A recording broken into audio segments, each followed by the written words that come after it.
Hello, free people of the Rocky Mountain region. Welcome to week 3 of our legislative live stream. We'll be getting started here in just a few minutes. Please share and like the video.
Hello, everybody. We'll just be starting here shortly. Please share the video, like it, leave a comment, and we're going to get started here in just a minute.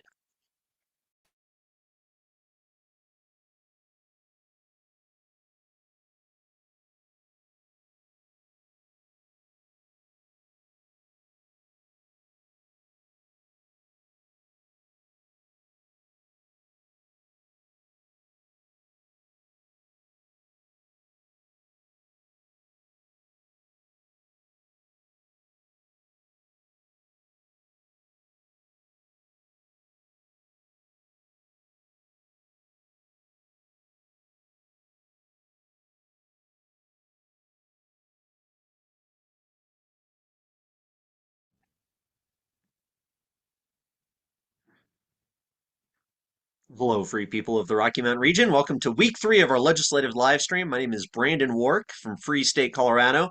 We also have Michael Vance here. Michael, are you there? I sure am, Brandon. How are you today? Hey, doing pretty good, pretty good. Good to see you. Another exciting week in the Colorado State Legislature. Technically, I would say this is week 3, but yeah, we're getting into it now. Towards the end of January, going into February, we have a lot happening. The smart hearings, bills are starting to be assigned to committees, which we're going to talk about. There's a huge call to action this week, but I'm very excited that we're going to be talking to Representative Ken deGraaf, definitely one of Colorado's most pro-liberty legislators, pro-liberty politicians, generally speaking in the entire state of Colorado. Michael, how have you been this last week? I've been good. A lot of stuff has happened in Colorado news and politics, so uh, it's been very interesting to watch. I'm really excited to see what's going to happen over the next session, and I'm really looking forward to this conversation we're going to have with Rep. Ken deGraaf. He's one of my favorite legislators, if not my favorite legislator down at the Gold Dome. He's been a fighter for a long time. He has proven liberty credentials, and I've really loved to see what he has for us every single day, whether it's in the well, whether we're talking about a committee hearing. He is a proven fighter for Colorado through and through, and we're lucky to have him in our state. Oh, completely agree. Yeah, we're very lucky to have him. And I think Representative deGraaf gives a lot of people hope, because if somebody like him, who's so bold, so outspoken, so strong on the pro-liberty values, is elected, why not have everybody like him? And what could we do here in Colorado if we had 100 Ken deGraafs down there? I mean, the sky's the limit, folks. We could totally be a free state at that point. So really excited. He'll be joining us at 7:30. But Michael, I guess it's 7:03. Should we go ahead and get started? Hey, let's get into it. Perfect, perfect. I'm going to try something a little different here with the screen share. Let's see if this works. Um, but yeah, let's jump this in. I want to see what this looks like. So there's a little bit of a delay here, folks, if you've ever done a live stream. So let's see how this comes up. But right now, we got getting started here. So it's going to be a lot of fun tonight. Going to go with a lot. Michael, you want to go through tonight's schedule real quick? Absolutely. First, we're going to cover the important news of the week slash the legislative session. There's been a lot of unique things that have happened, and we don't necessarily think everybody's aware of all the comings and goings down at the Capitol, especially with smart hearings. People think, oh, that's just standard procedure protocol. Nothing nothing for me to pay attention to, but there's a lot of critical stuff that you might be missing. Next 7:30, we're going to be talking with Rep. Ken deGraaf, who we talked about just a little bit ago. And then we're going to head into what we used to do a lot at the very beginning of our legislative session discussions last year. That's hop into the bills of the week. We're going to talk about those for about a half an hour, and then at the end, we're just going to talk about a few of the important bills that we're tracking and just check the status update on what's going on down at the Capitol. So with these bills now, the smart hearings are basically over for the legislative session. So from this point on, all we should expect to see is hearings, bills, legislation passing and failing. So um, let's get into it, Brandon. Perfect, perfect. All right, perfect. So let's talk about some of the big news stories. This is something I want to start including every week is just kind of some of the headlines about what's happening down at the state legislature, keep you updated. We want you watching this to be one of the most informed people in Colorado politics, and hopefully that's the goal here. So coloradopolitics.com, speaking of which, article from January 22nd from Marianne Goodland, we're a political reporter down there. Representative Ron Weinberg won't seek re-election. So that's definitely one of the biggest news stories. We have incredible amounts of turnover this year in the state capitol. I want to say it's somewhere around 15 plus legislators who aren't coming back, maybe as high as 17 if I'm remembering correctly. But a lot of legislators aren't coming back. We're going to see a huge turnover this November election. So a lot of opportunity to get some good pro-liberty people elected, replace some of the bad ones. So we'll see what happens in Weinberg's race. A headline here from the Denver Post. Lawmakers get smart at hearings as oversight hearings continue in the Colorado legislature this week. Work at the Capitol has begun in earnest, but bill hearings are still on the horizon. So yeah, we'll talk about that a little bit more here. And then from Complete Colorado, left of center nonprofit embeds fellows in Colorado legislature. So I'll definitely make sure to repost all of these links at Free State Colorado on Twitter and Facebook, so you can follow up with this. But really interesting stuff happening down there. These are some articles that you should definitely be paying attention to. Any thoughts on this, Michael? No, I completely agree. I mean, these are very, very important topics to cover. I mean, for example, Rep. Weinberg, why he won't seek re-election is very, very interesting to me, especially because about a year ago, we didn't really know a whole lot about Rep. Weinberg. He was somebody who, on paper, had excellent Liberty scores. If you follow Liberty Scorecard, and if you don't know what Liberty Scorecard is, it's an excellent resource for everybody in Colorado. You could basically tell it literally tracks how every single representative votes and tells you whether or not they had a good bill, they had a good vote on a bill or a bad vote on a bill, and you can go through and see every single one of their bills and really track how they're doing. And then they give you a final score based on your Liberty score is basically your percentage of good bills versus bad bills. That you might hear me and Brandon talk from time to time about. We might be talking about their Liberty scores, and we might have some concerns about some of the votes that some people have. And you have people like Ken deGraaf, who we're going to speak to, who's frequently in the 97, 98 percentile at the end of the legislative session. And then you have some people, especially in the Senate, who are down in the 50s. And I believe one Republican even had a 47% Liberty score. So and that's very concerning. But at the end of the day, we need to be encouraging everybody to vote in favor of liberty as much as we possibly can, because these progressives are trying to strip our liberty as much as humanly possible. So Rip Weinberg is an individual that does, on paper, have a very good Liberty score. I believe last year it was 94.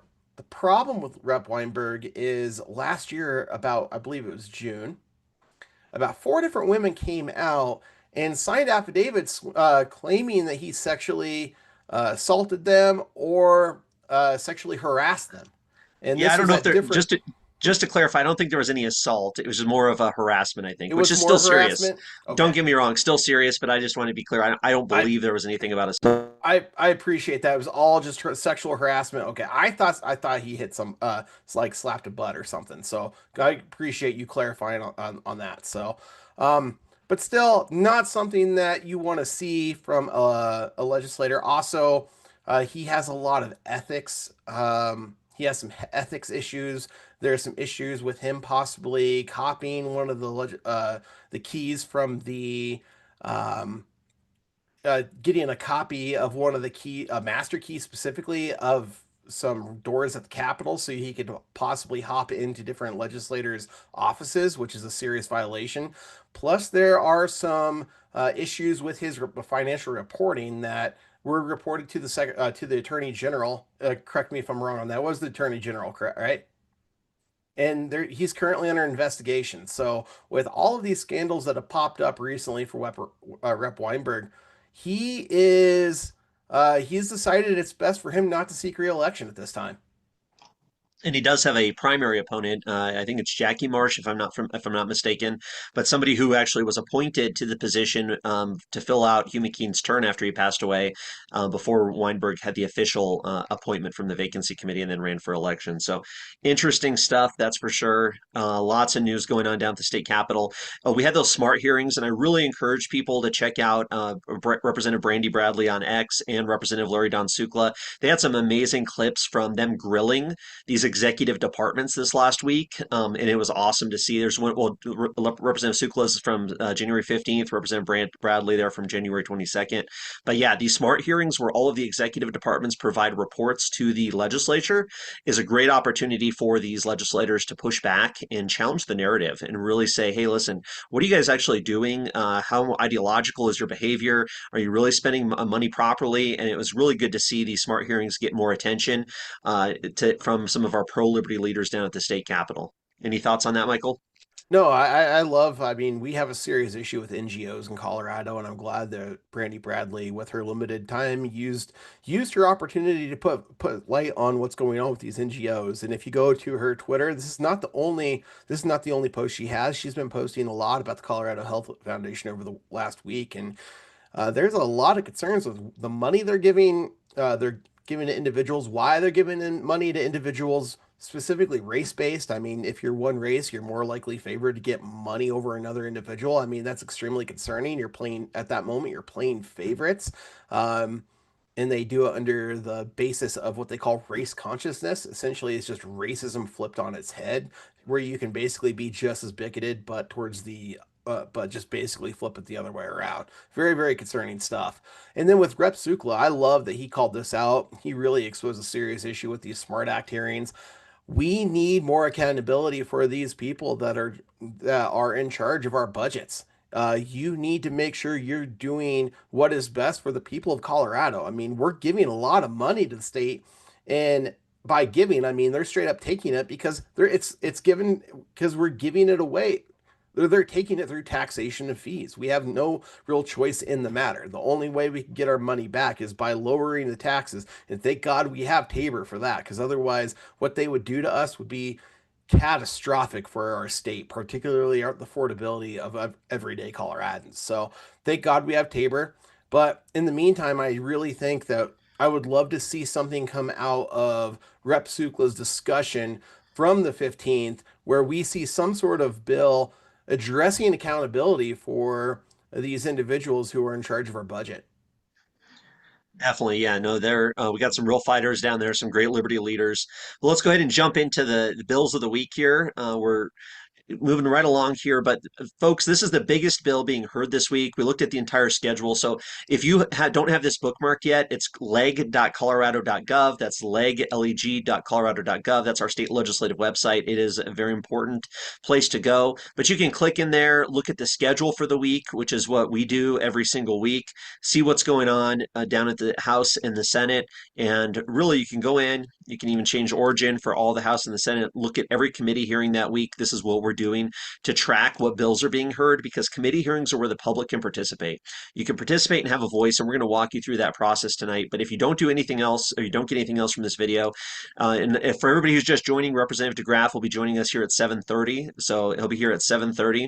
But biggest bill of the week is going to be heard on Tuesday, January 27th at 2 p.m. in the old Supreme Court. So that's in the state capitol there. Senate Bill 004, expand list of petitioners for protection order. So we're going to go ahead and click into this. You can see, you can actually listen and now watch these committee hearings live. Folks, you can participate over Zoom. You can participate in person. You can even do it over with a touch tone telephone.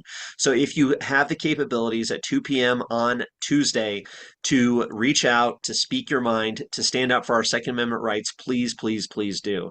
This is to expand the list of petitioners for protection order. We did talk about it briefly previously, but we want to bring it up again because it's being heard this week.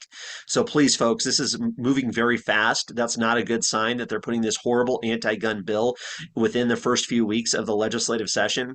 But basically, folks, Colorado's got a lot of crazy ideological anti-liberty people in a lot of different positions, including our K through 12 schools and our institutes of higher education, of course. I mean, think of the colleges, think of all the turmoil after Charlie Kirk was assassinated, the Turning Point USA fights, this and that. It's Colorado, at colleges and high schools all across Colorado, some unhinged behavior from teachers. And now those same people at K through 12 schools will have the ability to ask a court to remove guns from your home based on their interaction with your child in public schools. Bad news, horrible, horrible bill. People, we got to speak out. We got to go against this one. So please show up, have a voice, get involved, reach out to people on the committee. So I'm going to click into the committee here, the State Veterans and Military Affairs, so you can see who serves on this committee in the state Senate. And here are the members here. You got Katie Wallace, an appointee.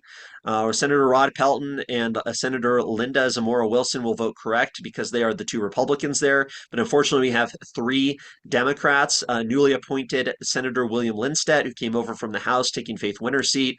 Senator Tom Sullivan, who's the prime sponsor on this bill, and Katie Wallace. So unfortunately, we're 3-2, but if one of those people flipped their votes, this bill would be stopped. So people, please reach out to William Lindstedt, reach out to Katie Wallace, do everything possible to make this happen.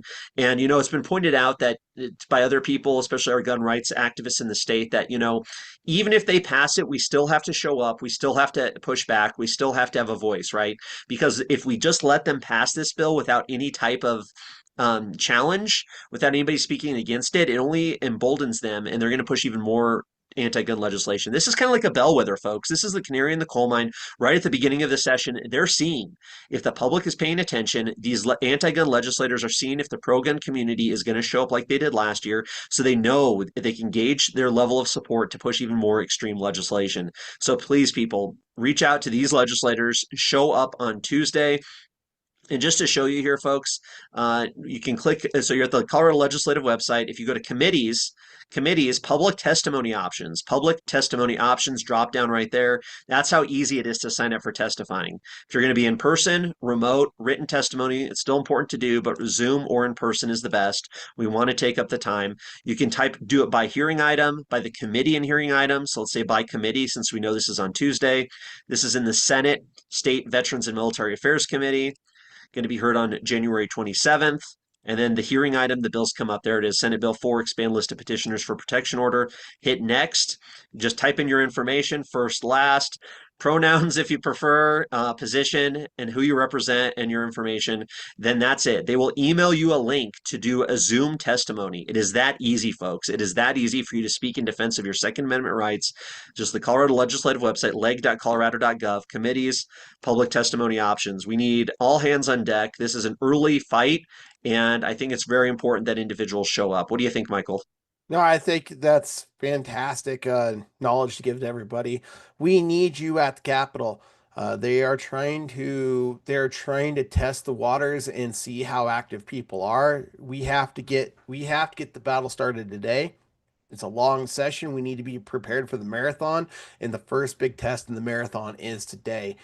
And this is a fantastic opportunity to find out what these people are saying, watch how they respond, and make sure that you're recording these hearings.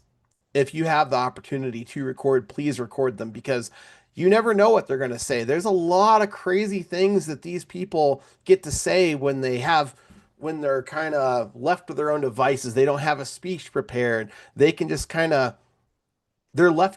they are given a fantastic opportunity to create massive gaffes that can cost them in 2026. And if it doesn't cost them, remember, all these Democrats are kind of are like a collective hive. So what affects them, what they say will absolutely affect what's going to happen in these key swing races in 2026. So let's make sure we're prepared and make sure you get down there to really give them a fight, give them the fight of their lives and let them know that you just because they have been successful in the past, they're not going to be successful anymore because 2026 is where we take our stand. Well, we've seen how crazy some of these teachers are, just to reiterate this point, folks. I mean, we're looking at the bill right here. So, people who work at school districts, private schools, charter schools, a teacher employed to instruct students, or a school administrator in a school district, private school, charter school, community colleges, local district college, area technical college, they're going to be able to ask a judge to remove your guns. It's going to be insane. An educator who, through a direct professional relationship, interacted with the respondent or the respondent's child within 6 months before requesting a protection order. So your kid says something, maybe the teacher doesn't like you, maybe you show up to a PTA meeting wearing a MAGA hat or something like that, or you make an offhand comment, or they see you on social media, and now all of a sudden they want to take your guns out of your house, and because they are your student, your kid's teacher, because your kid is their student, they have a legal ability to ask a judge to strip you of your Second Amendment rights in an ex parte trial where you have no ability to defend yourself, all happening behind closed doors. It's absolutely horrible, folks. Healthcare facilities, and somebody made a great point last week. They had said, hey, listen, if healthcare facilities are going to be taking your guns away and you're like a gun person, you're just going to say, well, hey, listen, maybe I won't go get that healthcare treatment. Maybe I won't get that mental health care treatment, right? Maybe I won't get this professional treatment that maybe you need because you're worried they are going to, these people who are you're supposed to be able to trust, healthcare professionals, mental health professionals, are going to use that opportunity to take your guns away from you because they don't like you or they don't like what you're saying. So, I mean, ultimately, you're just making it less likely for people to seek help, who know about this. And of course, just another reason to get your kids out of government schools. It's absolutely insane, folks.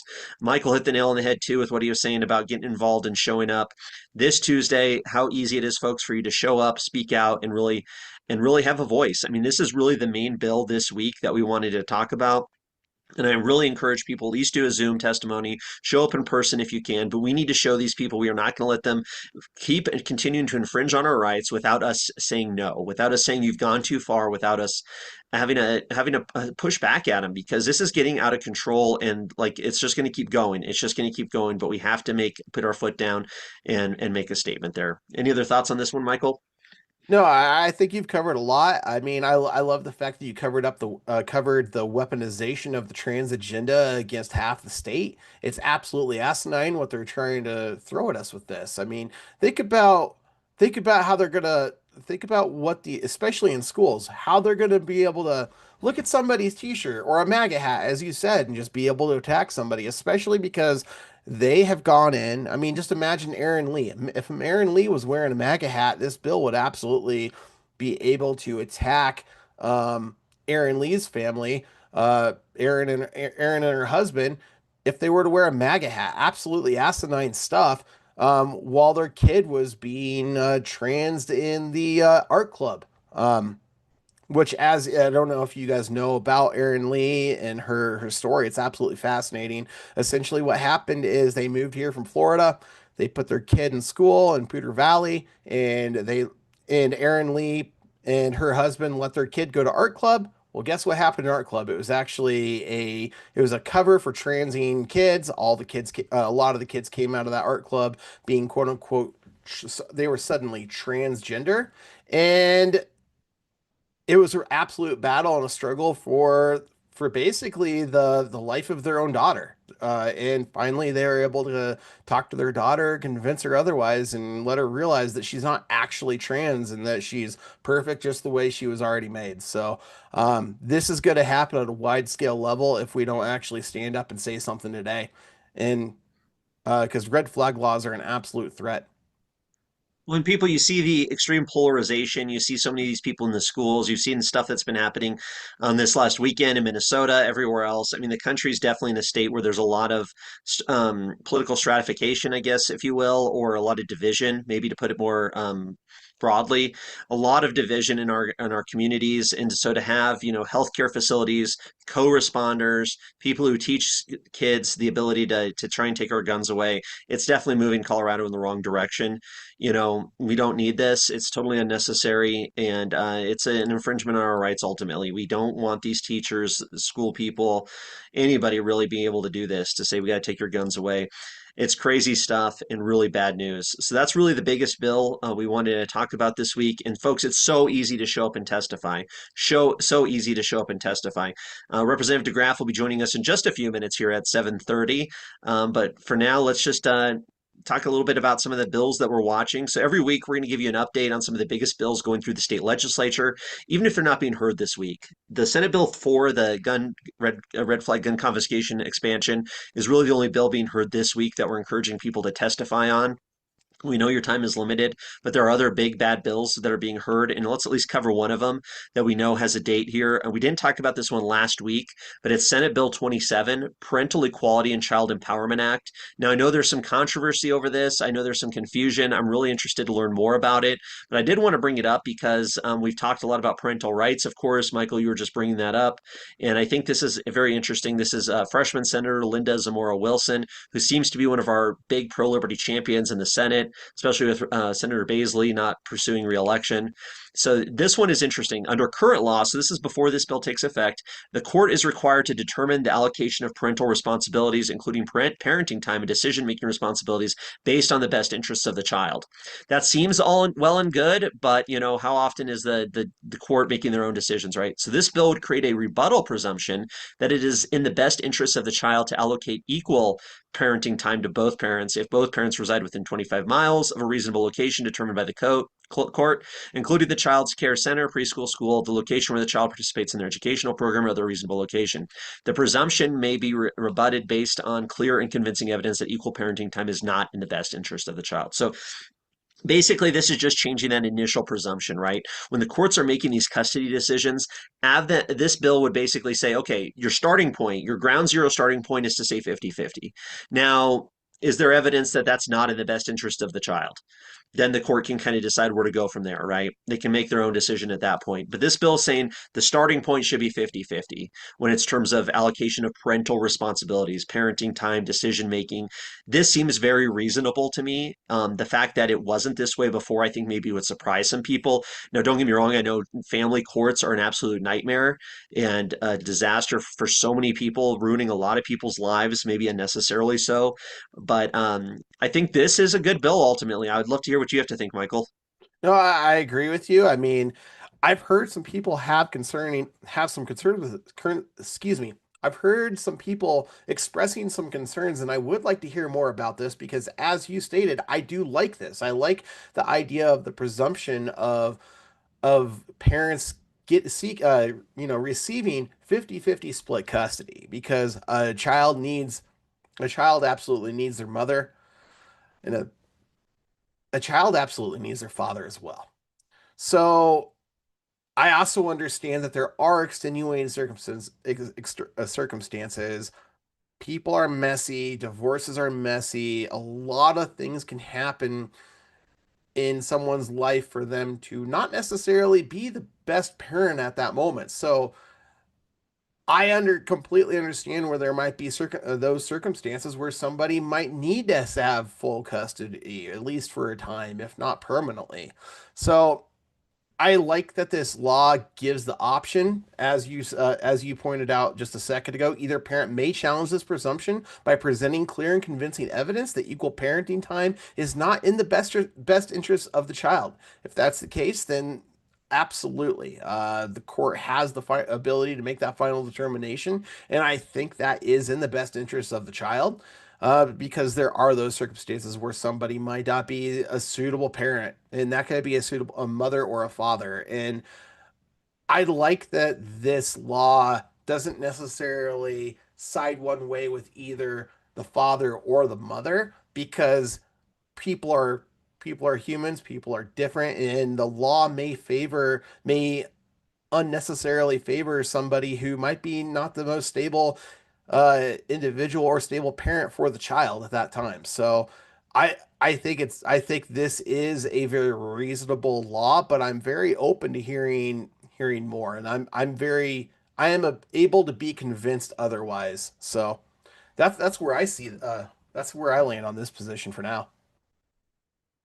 Yeah, definitely. I think it's very interesting as well because if you haven't experienced this, it might be different. And thankfully, my family's never dealt with this, but I know plenty of people who have, and it can be a very bad situation. So I think ultimately, folks, if this is something you have concerns about or you're interested in, I'm sure Senator Zamora Wilson would be open to some feedback, possible amendments, this and that. But it seems pretty clear cut to me. It seems like it makes a lot of sense to start off this presumption. So this bill will be heard on Tuesday, February 3rd. Senate, State, and Veterans and Military Affairs Committee, the one we were just talking about, they meet on Tuesdays at 2 p.m. This one's going to be in Senate Committee Room 352. But yeah, folks, part of the reason we do this live stream is every week is to inform you about what's happening in our state legislature, right? A lot of the bills we discuss are going to become state law, and you have the opportunity as a citizen in Colorado to participate in this process, to reach out to these legislators, to talk to them, to show up and testify in committee hearings, to talk to them about amendments, about the legislation itself. And it's important. I think we need a new era of citizen involvement in our state government. And ultimately, I think that's one of the most important things we can do. So, a huge opportunity for people to get involved. And heck, you want to pay attention to how people vote as well for elections. Elections are coming up this year, huge ones, as Michael was talking about earlier. And we have to make a huge impact and really ensure that only good pro liberty people get elected. And thankfully, we do have one of our most pro liberty legislators, one of Colorado's Liberty Leaders joining us now. We have a Representative Ken deGraaf. Representative deGraaf, how are you, sir? There we go. We I'm well, Brandon. How are you? Hey, doing well, doing well. Thanks for joining us. Really appreciate you taking the time out of your busy schedule, especially now that session has started. But yeah, thank you so much, and really appreciate you taking the time. Yeah, you're welcome. Glad to join you. Perfect, perfect, sir. Well, you definitely had a great start to the legislative session. First thing I want to ask you about is what happened on that first day of session. You brought up an amendment to a resolution that was setting the time and place for our Excellency Jared Polis, the governor and supreme leader of Colorado, to speak, the King Polis, in front of the legislature like he does every year for a State of the State address. But you challenged that and you actually were able to strip Governor Polis of his title. Can you tell us a little bit about that? Well, I mean, it really wasn't. I can't say it was Polis specific. It was interesting because the Democrats, in complaining about him, generally refer to him as King Polis, and um, and I think it was probably last year. I don't remember when I noticed it because when I looked it up, I did find an initial speech from the first governor, Governor Rout, I think it was Rout, but he was referred to as His Excellency. So I think it's been pretty consistent all the way back. But I don't know, last year something really hit. It's like that is just so wrong. That is just so wrong in a republic form of government. So yeah, I wasn't sure how, I did not know how that was going to go. So I did my research and thought through that, and it's something that's always impressed me that we have besides a capital that's was built using the energy and resources that the governor's desperately trying to cut out of Colorado between all the energy and all the mining and all the agriculture. Um, but yeah, so just wrote that up and thought, well, we'll just try it and we'll see where it goes. And I was surprised on the Democrat side, so almost unanimous on the House side. There was a few that came up after and said, well, they're stickler for either tradition or one just flat out told me he was afraid of Jared Polis and what he would do because he needs him to sign his bills, but he agreed with the overall concept. So I think it's much more fitting, the honorable.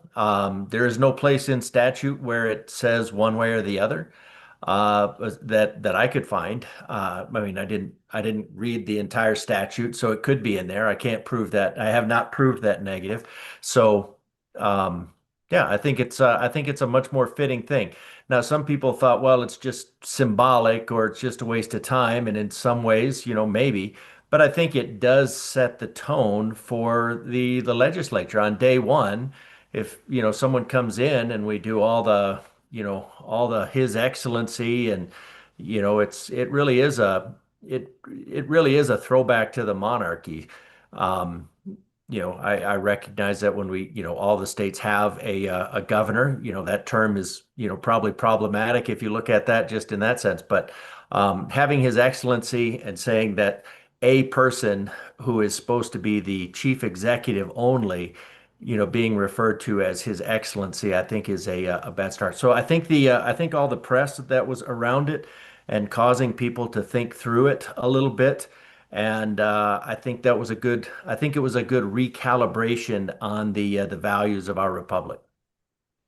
Rep deGraaf, one of my favorite things about watching the well is watching you because and this was a perfect example why because you come in there and you cause a little bit of a scene and it's a very very good scene.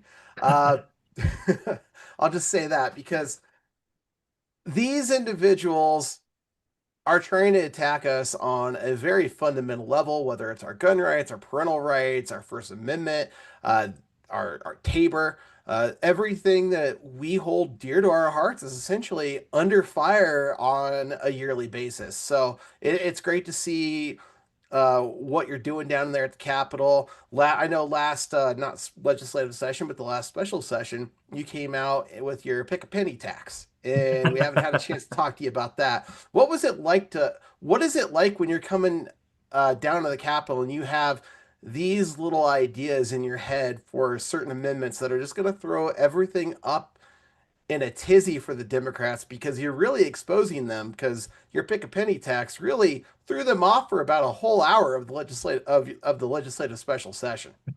Oh, yeah. Well, one thing that was funny is because some of the Democrats thought I was serious, and of course, there was a level of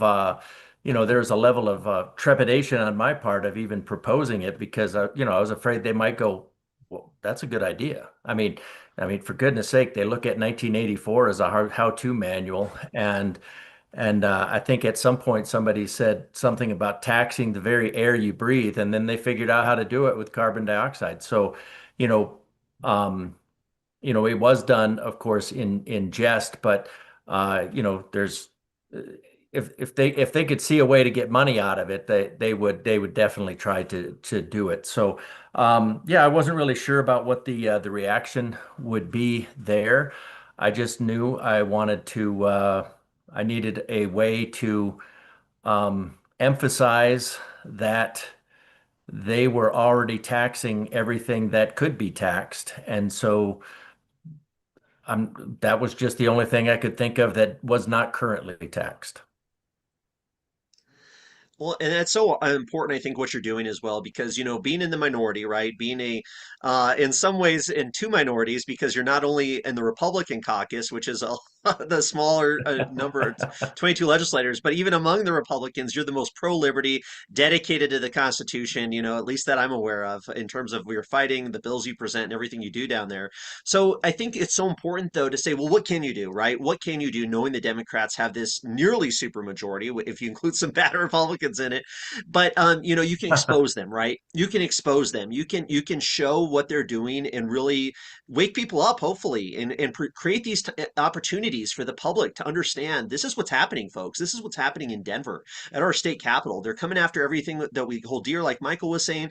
And here's somebody, Representative Graff, who's standing up, speaking out, calling them out, and exposing it. And I think that's such an important thing. So, I mean, how can you talk a little bit maybe about that in terms of, what can a good pro-liberty legislator like yourself do to fight back against this authoritarianism? And then, if you don't mind, what can we do on the outside to try and support you? Well, the big thing is messaging. We need to get our message out, and going down to the well every day. You know So there's a level of what good does it do, right? And that's what people push back. It's like, well, I would come in and testify in committee, but what good does it do? I would call my neighbors, but what good does it do? I'm only one person. And then I say, well, I'm only one person. You like it that I'm down there, fighting now, but what good does it do? And that's, of course, what the Democrats want. They want, they want you to give up in despondency, and that's what, even on the Republican side, there are some that just want you to give up. I mean, when I was early on, and there was just, a lot of infighting, and well, I don't say we're not infighting, we're infiltrated. There's a lot of we have Republicans, and that is that if you look at the initial charter, and that's those are those people who are promoting the values of the republic. That we hold these truths to be self-evident that all men are created equal, that they're endowed by their creator with certain unalienable rights, that among these are life, liberty, and the pursuit of happiness. That to secure these rights, governments are instituted among men deriving their just power from the consent of the governed. It can't really get any basic more, well, I don't want to say basic, I mean, but it is that simple. Although those are very, very, very profound truths when you start to look at them, the historicity of those truths. So um, but we really need to be engaged, and we need to get those truths out to people, because people aren't going to they can't vote properly if they don't know, and they can't know if somebody's not out there telling them. So we need people to share with their neighbors. We do that somewhat on Zoom, but we also need people, we're going to need people knocking on doors. And what this election comes down to, um, for what everybody can do is winning their precincts. And that's why I say that so often. People keep saying, well, what is the plan? What is the plan? What is the state going to do? And, I don't know. I don't talk to, I mean, Britta has her hands full. I've got my hands full.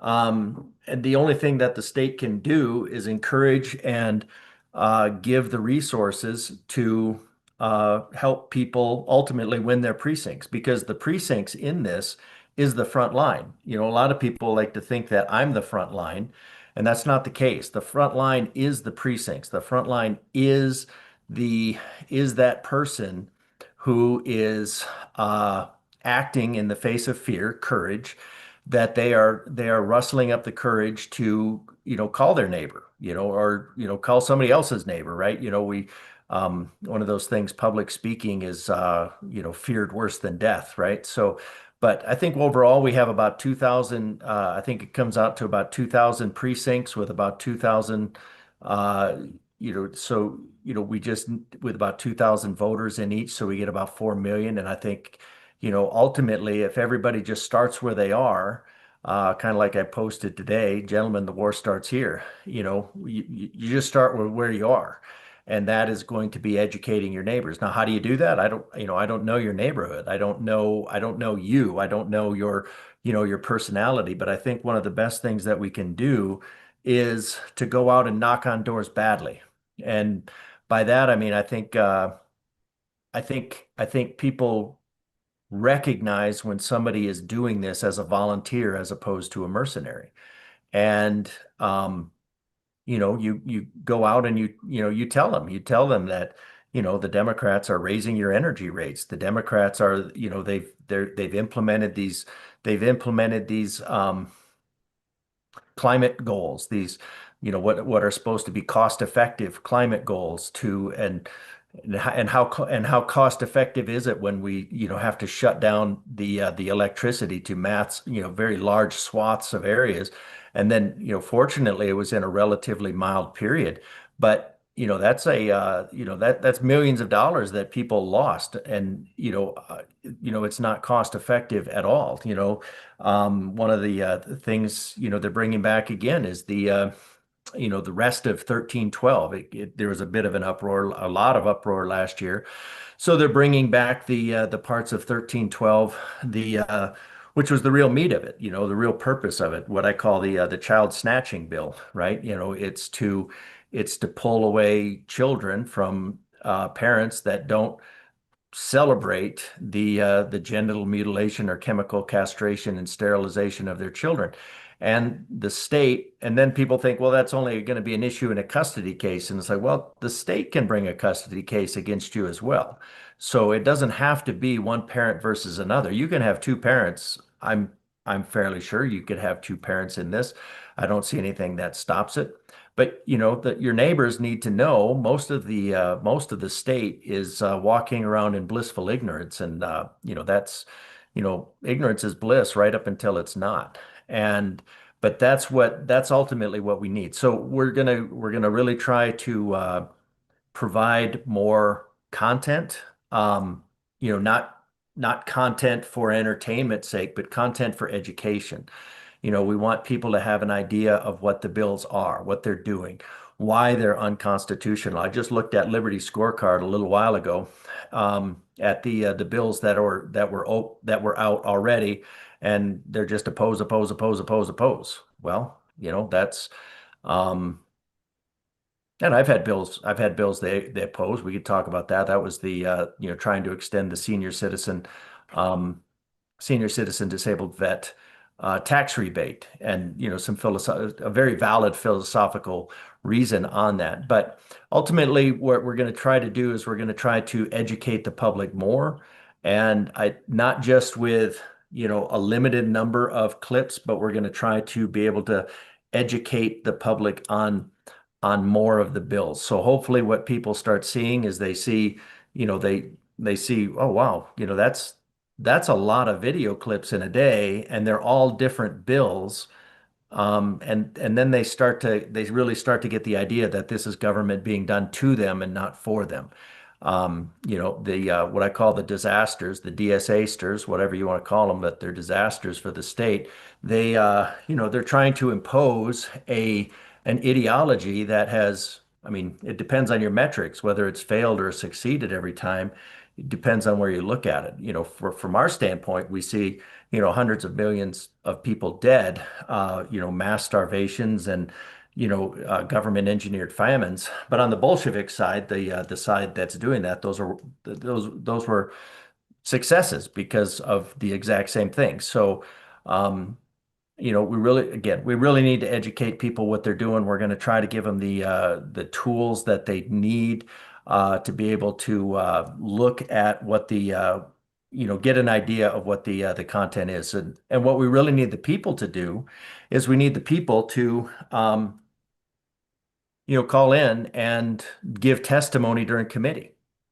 There are bills that were shut down because and people say, well, why should I do that? It's not going to make any difference. All they're going to do is pass it anyways. Largely, that's true. But there was a bill last year on education when there was so many people that signed on, and you guys are probably more remembering what bill that was that I was talking about. But there were so many people that wanted to call in. They just said we're not, and they took the bill off, and so that was a success. So the just the massive queue and the number of people. Now, that was because it wasn't as high a priority of a bill because like the SB, the 003, the bill by Gravedancer, that was um, they went through with that because that was a massive priority. Disarming law-abiding citizens is clearly a priority, as we can see in California, we can see in Minneapolis that they don't want the citizens to be able to defend themselves. So, anyways, that's kind of around some different areas. Sorry about that, but yeah, we need people. But that's the point. We need people to call in on these committees, and just sign up. If we have 20 people give good testimony, you can a great thing that you can do with AI is you can type in some notes and say, hey, I want to give I want to testify. Give me 3 minutes of testimony on SB 25-003. Here are some points that I'm thinking about. You type in a few things, you hit go, it gives you some bullet points. You log on, you do 3 minutes. Well, it's only 3 minutes. But you know what? 20 people doing 3 minutes is an hour. 40 people doing 3 minutes is 2 hours. And that starts to add up. And then so instead of doing a committee where you roll through 5 bills in an hour, now 5 bills could take 5 hours. Now I don't want to be there for that. That's miserable. But right now, the only way that we can help the Democrats govern better is to help them govern less, right? So the only way that you're going to make the passage any better, and the citizens can do that. We have 1 million Republicans. I mean, surely with 700 bills, if we have 20, people, that's only what, 14,000 out of 1 million Republicans that would actually need to log in for any, take their turn and log in on any bill.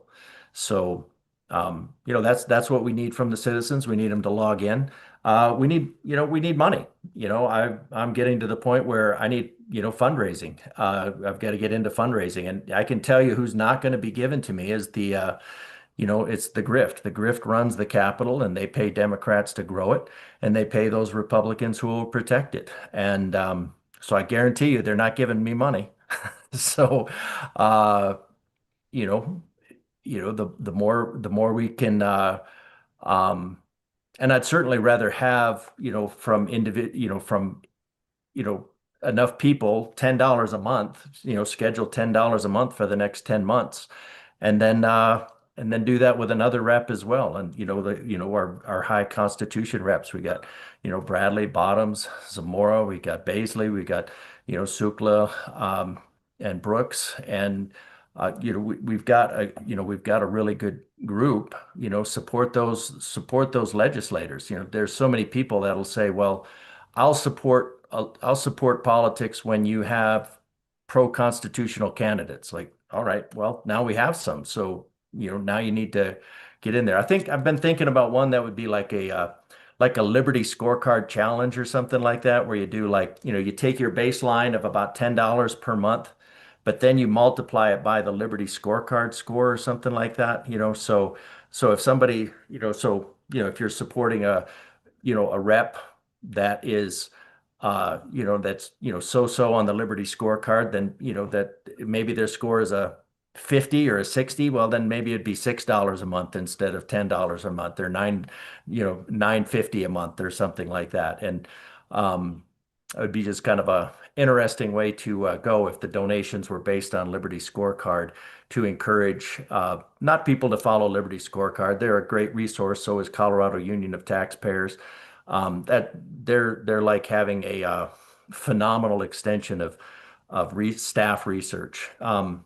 But it would be an interesting way to encourage your rep to one, say, I'm watching how you're voting. It's a good accountability metric that way. I'm watching how you're voting, and I'm participating, and encourage them to uphold the principles. And if you're not sure what the principles are, both websites have them listed. So, but that's roundabout again. I'm sorry, but that's how you support us. Time, get in there in those committees, knock those doors, make sure your candidates are supported financially.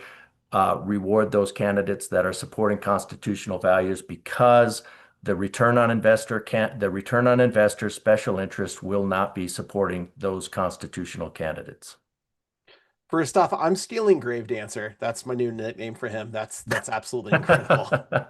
Second, Well, sorry, maybe I let that slip, but um, he it really bothers me that he takes an untouchable stance that, well, you can't. I mean, obviously, what happened to his son is a huge tragedy. Now, I would contend that if the Second Amendment had been protected better, you wouldn't have that situation. And so, for him to use that as a moral cudgel, to disarm people and put other people in harm's way, I think it's fair to say that there's been a number of people harmed, robbed, killed, based on his moral grandstanding. And so, yeah, unfortunately, I do think I think it's appropriate, because I think he is, he takes a stance that he cannot be questioned because of,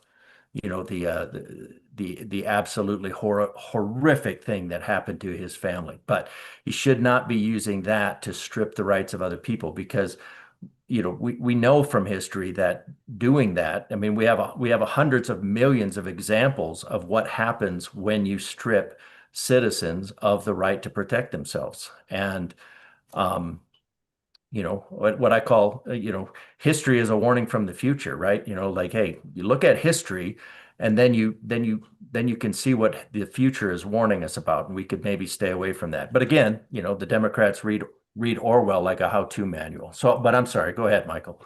you're good. You're good. Yeah, it's way better than Stompin' Tom, which is what I've been calling him. So, for the same purposes. I Um, like that but one too, though. I like that. oh yeah, oh yeah. Grave Dancer is just cleaner. It's like, it's like what was it? The Social Network movie. Get rid of drop the. It's cleaner. So Digger it is. Um, Dancer, dancer. yes, Grave Dancer. Yes, yes, yes. So, but the other thing I wanted to ask you about is you brought up precincts. I love the idea of getting in your community on a local level and really making an impact with your friends and neighbors, letting them know what exactly is going on at the state level as well as the local level. So I was wondering if you had a bit of a how-to of A, how you could get involved with your local precinct, and B, really what would be some key points to talk to about with your neighbors, because I'm sure you don't want to get too deep and heavy because you're going to throw them off, but what would be something that you might want to say to your friends and neighbors just to get them interested in getting involved? Well, one that you could do is you can get your precinct list uh, from your county, right? Get your precinct list, contact all of the Republicans that are on there, contact then and then maybe start there, right? Contact the Republicans. Hey, let's get together. Let's meet someplace. And I think you're right. I think be social. I mean, a lot of this is building community. Which, let's think about that. What was one of the big things they tried to erase during COVID? Well, they were trying to erase community. So, a lot of people kind of left community and went back into their comfort zones. And, we've got all the bread and circuses we need right inside our own homes. So, but I think there is a longing for, community. So, start with the Republicans. You have some commonality. You can start branching out from there with, the unaffiliateds that um, tend towards conservatism. And one of the funny things is I find with a lot of Democrats is when they find out exactly what the Democrat Party is supporting, they're not on board. They are not on board. They want to, they go out and uh, you know, one, if you can, if you can be human with them, if you can have a good relationship with them, if you can, that'll catch them off guard. But they're unaware. So I would start there, like start, basically a precinct is just is a big neighborhood or maybe a couple neighborhoods together. You know, maybe just plan to maybe you can just plan to meet at especially if you have a good conservative establishment, say you're going to meet there and then just have some time to discuss some stuff, maybe a quick rundown on some of the things that are happening. Um, and start from there and then organize teams, make it maybe make I've thought about this. I should do it. We need a door knocking bingo card or something like that, like maybe the center hole is the center square rather, is the grumpy get off my lawn guy, right? You're going to have to get that guy, right? You have to Yeah. get that guy. You have to get the guy who says, Trump's a fascist. Okay, well, I can knock that off. I'd like to talk. I need to talk to some of my friends who are, just troopers at knocking doors and find out like what that is. Have some fun with it. Go meet up someplace else afterwards.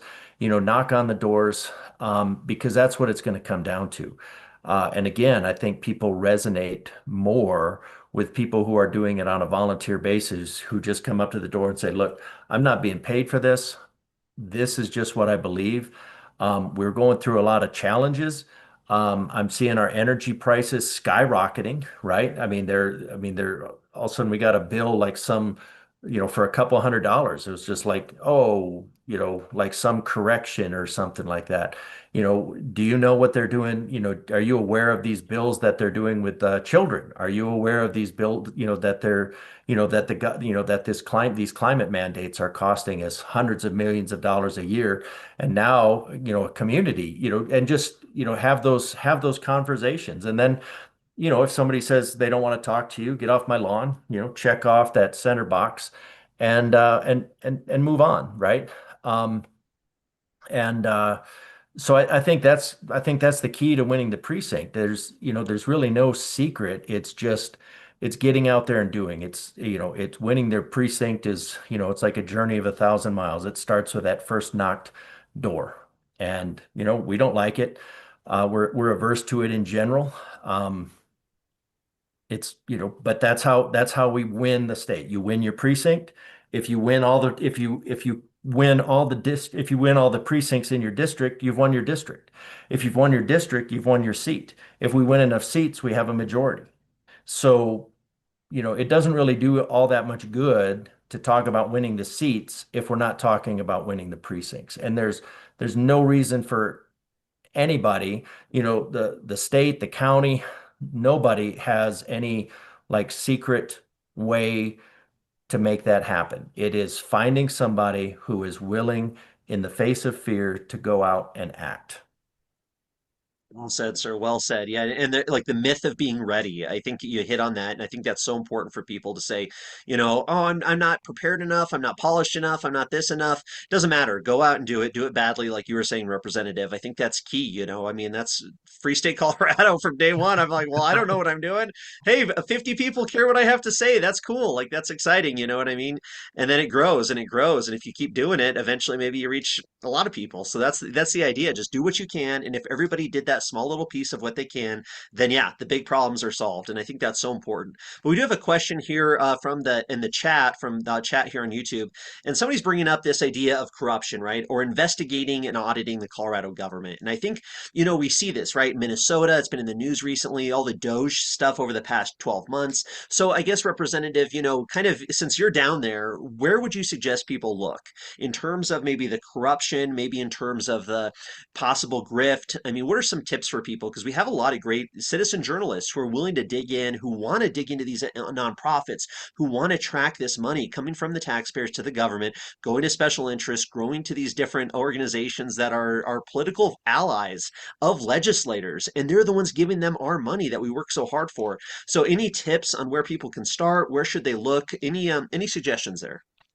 I don't. Unfortunately, that is the data digging is definitely not my forte. I know I've been seeing some stuff by Data Republican that's you guys do research, and I think that's really valuable.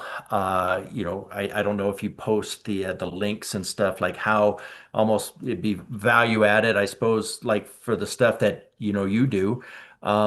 Maybe post the path that goes with it. Like, how did I get here? Like, as you're going through the links, how did I get here? I'll do that if I'm doing research that I might have to reproduce, like every step that I go, like copy down the website. So I think there's a website called Data Republican or something like that. That one is growing quickly.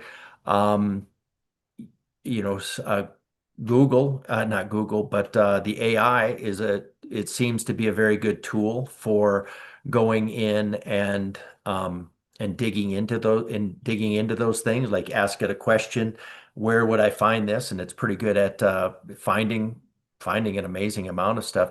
But this all goes back to and that is value added. That's value added in terms of being able to tell people what's going on. But ultimately, all of that comes down to, um, and it reminds me of something, that was said, I'd hear it, with church, like, don't be so heavenly minded, you're no earthly good, right? So it's what's happening on the ground. I mean, right? I mean, those are all good things. We want to know about those, but ultimately, we don't have any power. What's the power that we have to do anything about it? The power that we have to do with that grift, right? Because the purpose of government is grift, right? The purpose of all of these NGOs, all of this funding that they do, all of the bleeding heart, emo bait that they put on the hook is to get you, to get it dug into you so that they can fleece your pocket, so they can pick your pockets. So win your precinct. If you want to do something about the state of government, win your precinct. Win your district, win the seat, win the state. You know, uh, get Scott Bottoms in office, and then I day one, I think we're going to be done with the NGOs. And now one of the things about the NGOs is that I would go back to is because the reason they do all these NGOs is because they're non-audited government uh, organizations. So they're not non-government organizations; they're non-audited government organizations because Article 5, Section 34, and I know we've talked about this before, talks about how the government does not give money to anything over which it does not have absolute control. Okay, well, by law, they took money. They are under the absolute control of government. So they have put themselves as subject to the absolute control of government. So, if I were Scott on day one, I would go to them all and say, we're opening the books. We want to see everything that where every single penny went. You are a government organization according to Article 5, Section 34. And then we do have absolute control over you, and you signed on, right? So pony up, give us your records. We're doing an audit, right? And by the way, you're not getting any more money, but you did get money. And so you're not getting any more. And we could probably clear up about half the budget right there. And then then you could start looking for but the it's more important to get rid of the grift than identify the jots and tittles in it, right? We want to get rid of it. We don't want to just, we don't want to just be able to trivialize around it. So win your precinct. You're concerned about grift, win your precinct. Concerned about children, win your precinct. Concerned about the environment, win your precinct. All of the questions have the same answer, and every single one of them is win your precinct. I'm glad you brought up NGOs a little bit ago. Uh, my question Non-audited government organizations. Exactly, exactly. NGOs are kind of tricky because another advantage of using an NGO sometimes is they can do things the government can't, particularly things that are unconstitutional. Is there a way that we could possibly rein in some of the unconstitutionality of these non-audited government organizations? There you go. Um, well, win your precinct. That's how you, that's how you do this, right? Because they are government organizations, right? They are not authorized to do something unconstitutional. We are not authorized as a government to do something non-constitutional. We are not authorized as a government to fund something non-constitutional. So sending money to NGOs to do something non-constitutional is a breach of the oath of office. It's a betrayal of that office. It's however you want to term it. It is a betrayal of that. It is, you're giving money to somebody to do something that the government is not allowed to do. The government is not allowed to do what the government is not allowed to do. And you can't just pay somebody to do it. You can't just hire a mercenary and say, "Well, I didn't kill him because I paid the guy to do it." So it's not me. It's like, no, both are guilty, right? And we have this stuff with the government that we think, "Oh, well, they hired this organization and that organization did something unconstitutional, but the government can't really do anything about it." Like, no, the government has absolute control of that organization by Article 5, Section 34. And so it is 100% accountable, or should be. Now, why is it not 100% accountable? Well, because Weezer's not going to do anything to these people because he's as unconstitutional as anybody. So, um, so the only way to get to the bottom of all this grift is to win your precinct, win the district, win the seats, win the state, and then end the corruption. Otherwise, we're just going to be frustrated. You're going to have a lot of information. You're going to have a lot of, really great charts, and then you're going to have the same people sitting in office, right? They don't care if you're mad. They care if you vote. They care if you win your precinct. Now, people on that regard, people say, well, then it's not any good because my vote doesn't count because of the corruption. It's like, well, there's some validity to that. But Trump is also in office, right? Now, That's because they were following his election very closely. So they still took the down ballot races, right? So does it make sense that Trump won all these and then there's still all these, these Democrats? That doesn't make any sense. So the only way to overcome the people that are not voting and the people that reliably don't vote are some of the most reliable voters, right? They just never know that they voted. Somebody who doesn't vote on a regular basis, their ballot is just ripe for picking. Then, somebody is invariably going to use it. Some of these states are finding they have like millions of more people on their voting rolls than they have voters. So, but what you want to do is you want to well, after winning your precinct, work hard to win your precinct, but vote in person, vote close to the election, go in. I always go in and ask if my voting ID has been voted. So I carry my mail-in ballot so they know that I didn't vote it, and then ask them if my vote has been counted already, and they'll look it up and say no. And then I can vote. And then I know, then I have my, some semblance of a surety. The other reason is, if you don't, there is a level if you don't vote one way or the other, um, you're not really, you've indicated that either way is okay for you. So you're not necessarily disenfranchised. And I know there's the problem, there's always the problem of voting for the lesser of the two evils. And, the lesser of two evils is still evil, and I do get that. But you know, the less, do you want less bad or more bad in that seat? When it finally comes down to it, the only options that you have are bad and less bad. Well, less bad is probably the way to go. And then if you're actually concerned, then you get involved the next time in the precinct strategy, win your precinct, caucus and assembly, be a delegate, learn how that works, vote, support constitutional candidates, be vocal, share with your neighbors. One of the biggest things that's happened, well, like for the church, as one church told me that they're intentionally neutral. And if you look at Bonhoeffer, I think a good summary of Bonhoeffer is intentional neutrality is active complicity, right? If you just, the idea that evil triumphs when good men do nothing. Evil triumphs when good men are intentionally neutral. That's, um,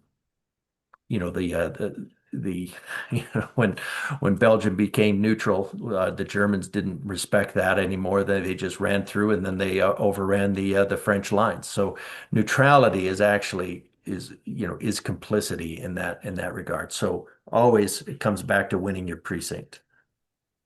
Well said, sir. Well said. Do you have more time to spend with us tonight, or do we need to let you go here soon? I have a little bit more time. Yeah. Perfect, You have perfect. something you Because want to talk about in particular? I'd love to hear about your bill, 1037.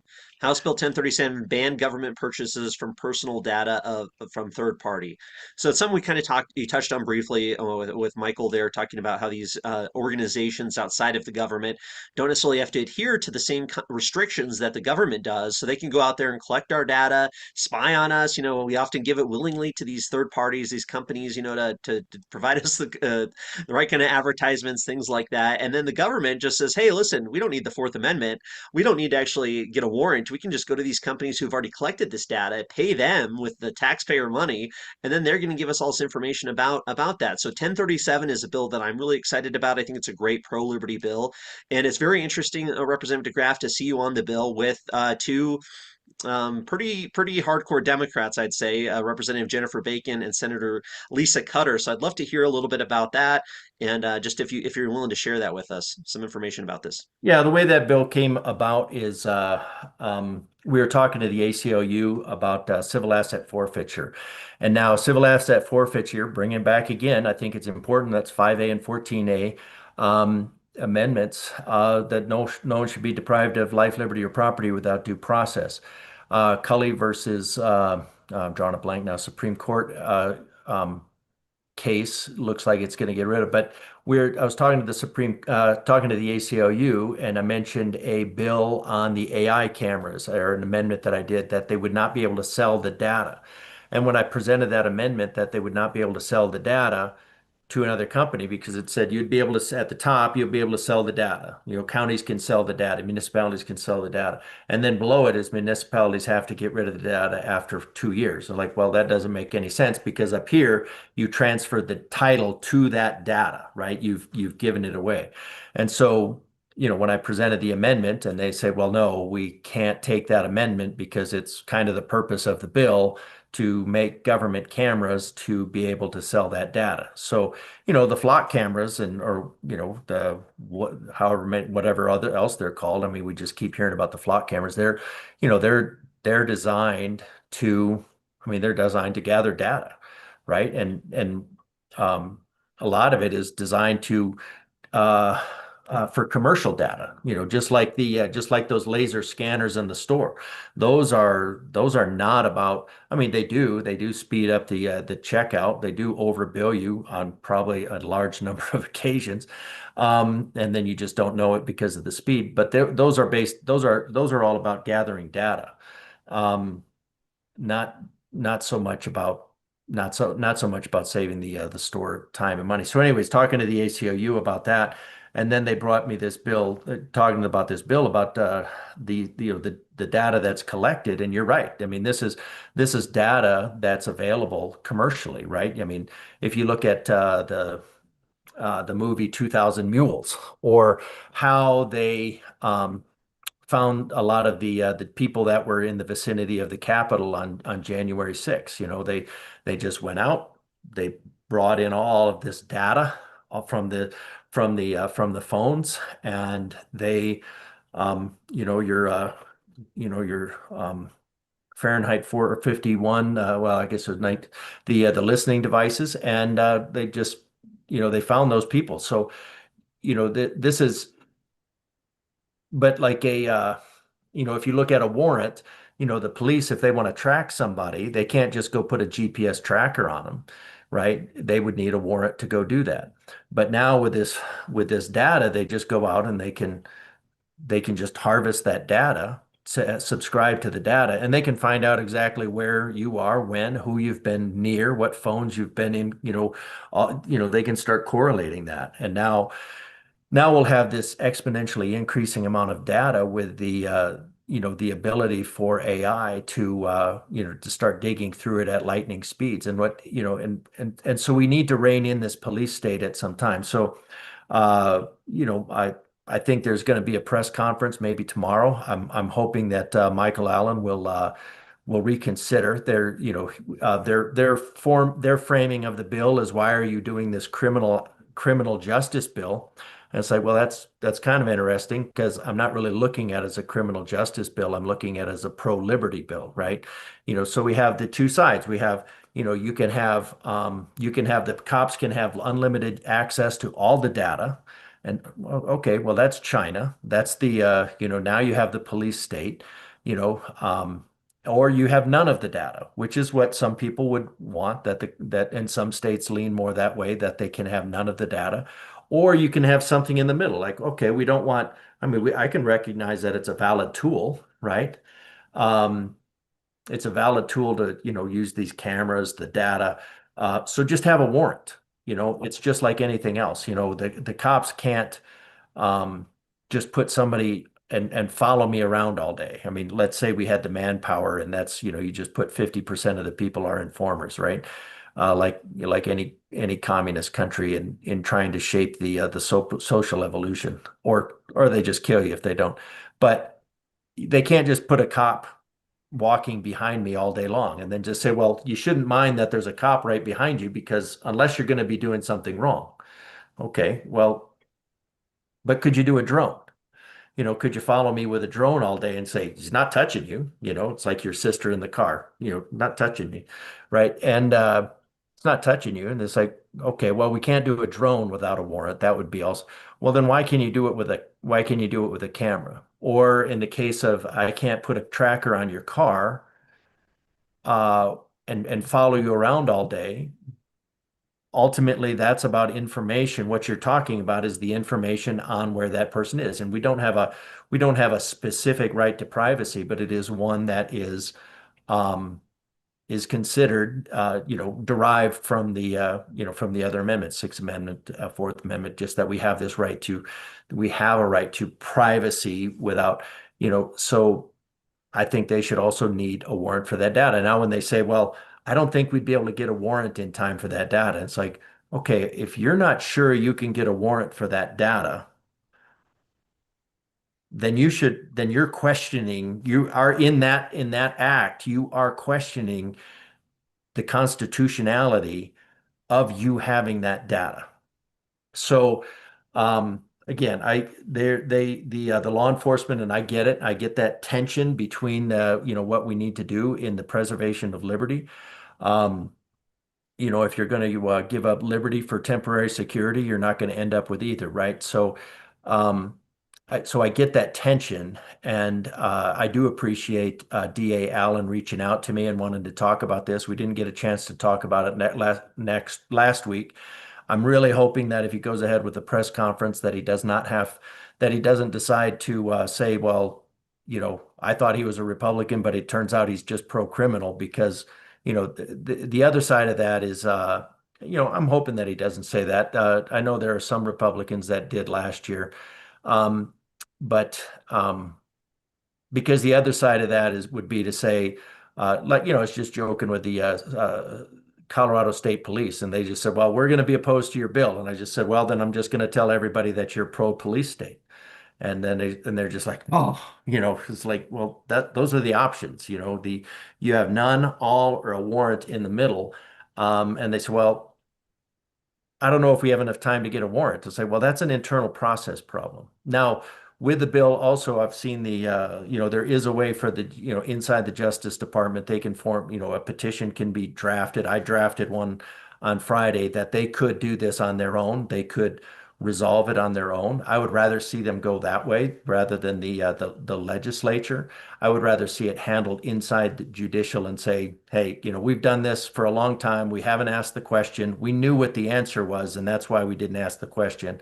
But we need to codify this and we need to figure out the process so that we can use the data while we do preserve the rights. Because again, that to secure these rights, governments are instituted among men deriving their just power from the consent of the governed. The purpose of DA's Allen's job, the DAs in general, their purpose is to secure the rights. It's not to make the trains run on time, right? It's to secure the rights of the citizens first and foremost. If you can use that data without violating the rights of citizens, then good on you. If you're using the data while violating the rights of the citizens, then that's a no-go, and we want to stay away from that. One of the big ways that the NSA has really trampled on our liberty is with their cooperation with other foreign agencies. For example, let's say you and I correspond via email, Yep. and that email happens to hit a server overseas, like let's say England. If that server goes to England, if that email goes through England, MI6 does not have certain, and England does not have certain, they don't have certain guarantees of privacy like we do via the Fourth Amendment. Now, what the NSA will do is they'll say, hey, can we take a look at this email between Rep deGraaf and Michael Vance? And they'll say, absolutely, sir. And they'll let us look at the entire email exchange. Uh, are there any sort of loopholes that we could possibly close up from a pro-liberty perspective like that loophole, especially when it comes to AI cameras, so that way we can ensure that they have to get a warrant? Um, well, one of the things that I think it's like CSIJ, and that was one of the things that I suggested in there that and I think that's what it's called. There is a protocol or a set of regulations, rules that govern how data is handled, like police. And so, it's kind of like, oh, well, we're having this contract agency do it. And they send the videos off to the Philippines to have somebody process them. Like, no, that is still you. You are still responsible for that data. And I think that would be one of those things is to, I'll have to look it up again, but you can maybe Google CSIJ comes to mind. But, you know, the protocol for handling it. When we look at election systems, of course, you know, there's confidential, unclassified information, there's FISMA standards, FISMA standards, all kinds of standards for these data. And I think a lot of these agencies have just kind of gotten lax in terms of saying, oh no, you know, we're gonna, and some of it is probably just rightfully going to take a lawsuit. It's going to take a lawsuit to say, um, you know, and I think Article 5, Section 34 is always a good, like, you know, if the government gives money to it, it has absolute control. So if we're paying some contractor, that's some, you know, AI camera contractor to gather data, well, you know, they're accepting payment. For that contract, they are under the absolute control of the government. So they have to, so if their people are not properly certified, they're not properly sworn, they're not, you know, then I think that agency is operating outside of the constitutional, outside of the legal bounds. So I think some of it, you know, it might take going to, you know, filing a complaint with the Justice Department. Um, I'm learning some more about that, like filing appeals with, I don't know if you followed that with about the asbestos. That's been a gentleman up in Denver was asking, it's like, oh, we could you know, file a petition, get some information about that, and challenge the rulemaking procedure. You know, another one we can challenge this, and um, like on this one, I might just submit it to the Justice Department and have them see if they can make the change internally. I'd rather they make the change internally rather than have legislation do it, but. But with that, I think again, it's going to take pushing back knowledge of that. I never thought of that with those servers. And then it also explains probably why some of these servers are, you know, like it seems like they're intentionally routed overseas, like your email. It's like, you know, you think, oh, it's for some other reason, but you know, it's like, why would it go through England or why would it go through Germany? It's like, oh, it goes through England and Germany because then all of a sudden they can intercept it or something like that. Absolutely crazy. Well, Representative deGraaf, we've kept you a good amount of time here, and really appreciate you joining us tonight. I know you got a lot of fans out there. I got to tell you, a lot of people really appreciate your work. When we announced that you were coming on, a lot of people, great comments, a lot of excitement. A lot of people are really appreciating what you're doing down there. So I just want you to know that, and I'm sure you do. But I can't be said enough. Keep up the good fight. And I just got one kind of final or to kind of start wrapping it up here. You know, like you said, the district attorneys are against your bill, 1037, to ban government purchase of personal data, right? They're against civil asset forfeiture reform. They're against all these things that are good pro-liberty positions. And we're talking about district attorneys. We're talking about, you know, probably the Colorado Municipal League, all these local governments, these law enforcement officers, and so probably some, you know, pro-law and order Republicans are going to be fighting you on that too. But what can we do on the outside to exert a little bit of pressure on them to try and help out with some of these bills, because they are good pro-liberty bills that the majority of Coloradans, I believe, would agree with, even if our district attorneys don't. Yeah, I think most people do. You know, when you say about you know, the district attorneys, they'll say, well, we're going to lose this tool and this ability, and hopefully I haven't turned away too many fans if I've rambled on too much. But the we'll lose this tool, and people say, well, we should have it, and then you start saying, and we've in general we've grown to accept that all this data is out there on us and we can't do anything about it really. But it becomes a different matter entirely when you say, what do you think about the law enforcement having all of that data? And what do you think about them being able to, um, you know, I don't know, maybe they just start giving out tickets for you jaywalking because you cut across the traffic and they, you know, they can start scrubbing that or maybe, you know, issuing everybody speeding tickets for going down I-25 at 76.5 miles an hour. Um, so what can you do? I think you can contact your reps, especially those reps that are going to hear this. These are, you know, these are going to go to the judiciary.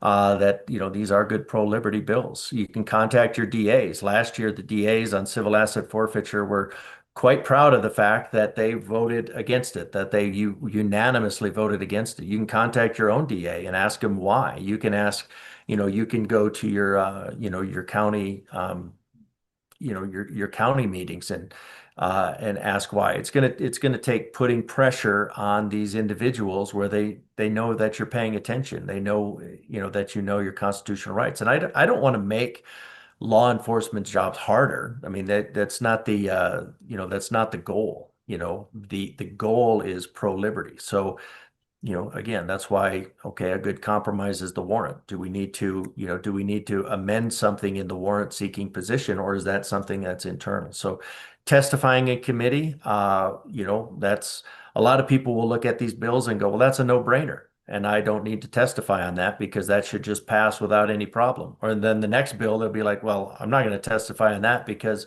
there's no way I'm going to change their mind. But again, it helps it helps when people know that people are paying attention. Well, like you said, pro law and order Republicans, I'm a pro law and order Republican, but my first role is in securing the rights of the citizens, and making sure that the Republicans know that their first role, that the oath that they've taken is to secure the rights of the citizens. Now, everything else comes after that. Their first and primary role is to secure the rights of citizens. Awesome, sir. We'll really appreciate you taking the time to talk with us. Michael, any final thoughts here as we wrap it up with Representative deGraaf? Yes, spur of the moment idea. Just thought of it. A lot. We know you live in Colorado Springs, Rep. deGraaf. Your district is Colorado Springs, and that's a little bit of a drive on a daily basis. That gives you plenty of time to possibly debrief. Well, that I would love to see a Ken deGraaf District 22 representative podcast where you sit there in your car and you just kind of give your thoughts on the day as you debrief. I would love that.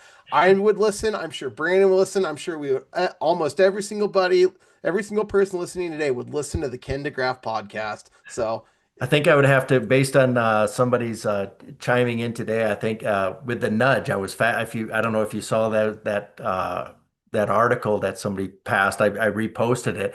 I think I would call it the anti-nudge or something like that. Would be interesting. I'd probably have to have one of you guys to talk to on the way home. So I mean, be careful what you're signing yourself up for. I love it. I love We it. might just have a recorded phone call on the way home.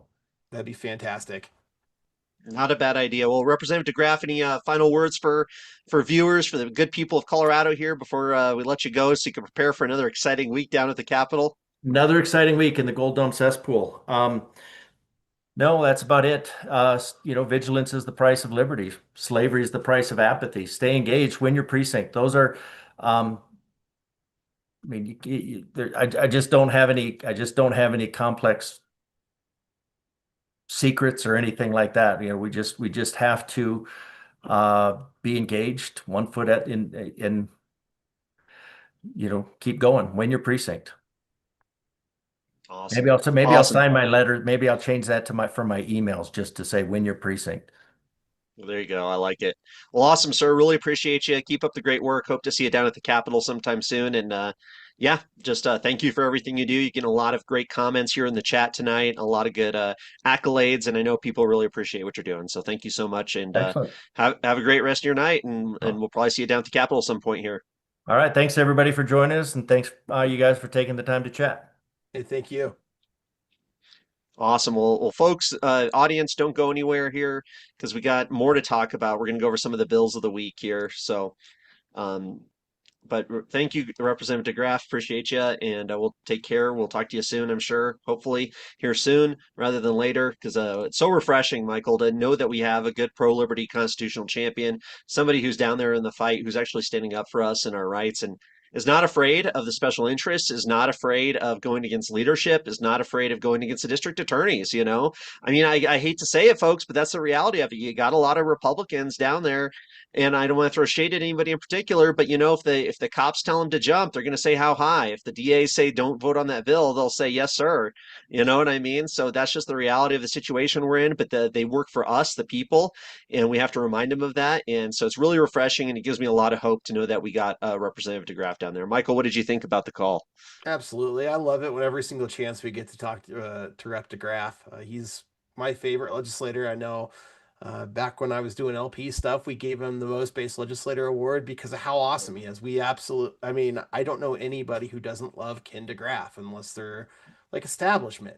But at the same time, I mean, nobody is doing what Ken deGraaf is doing on a daily basis down at the Capitol. He specifically looks at our rights. He looks at everything he does is from a liberty perspective, and his main goal is to protect our liberty. Not everybody down at the Capitol has that objective, and it goes to show in the vote totals.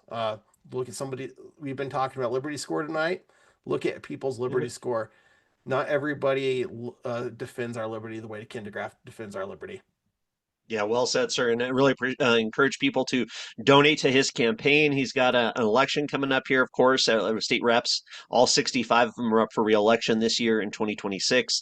So donate, contribute. I mean, you can if you're encouraged by what he said tonight. If you want to support a good pro-liberty champion, please consider a contribution to Representative deGraaf's campaign. And we'd be better off if we had another 100 like him. But Michael, we got some more bills we want to talk about, and this is going to be relatively quick, people. We're going to give you some of the highlights, some of the big important bills going through the legislature. We probably won't spend a ton of time on the ones we talked about last week, but we'll talk about some of the new ones. But then additionally, we'll kind of provide an update of the ones that have a committee hearing assignments. How does that sound, Michael? That sounds great. I'm looking forward to this. Let's get into it. All right, let's jump back into the slideshow here, folks. So you're going to see the pop up on the screen there. So we left off. Let's back it up a little bit. We talked about really the first, what I would say is an important bill that we're watching this year. We got a whole list here. We're going to keep an eye on all of these bills throughout the entire session, let you know where they're at, where the status is, and how you can have a voice to talk to the legislators, show up at committee hearings, and get involved. So here we go. This is, we talked about Senate Bill 27. I would say a good bill. It would be interesting to see where that one goes. That was the Parental Equality and Child Empowerment Act being heard on February 3rd. Another good bill is Representative Ryan Gonzalez. We're definitely going to have him come on the show on the live stream when his bill gets assigned to a committee hearing.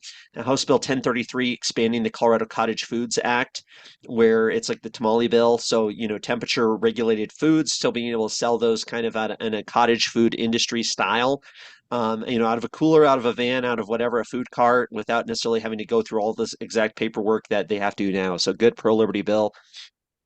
So that's a good one. Michael, I guess tell me if there's any of these you want to talk about, or we'll keep moving through them until we get to one with a calendar date. No, I'm excited about. I just want to say I'm excited for Rep Gonzalez. Last year he was a freshman, and this year he's able to reintroduce this act and get support of somebody like Monica Duran, who is really going to be crucial for him getting this bill passed. I mean, she is the majority leader. The only person higher than her in the House is the Speaker Julie McCluskey. So, really happy for Rep Gonzalez that he could possibly push this through in his first term. Definitely, Jared Polis supports it. The Democrats support it, so we're really excited to see this one go through. The Second Amendment Protection Act, I really want to get Representative Brandy Bradley on here to talk about this bill. It's a phenomenal bill.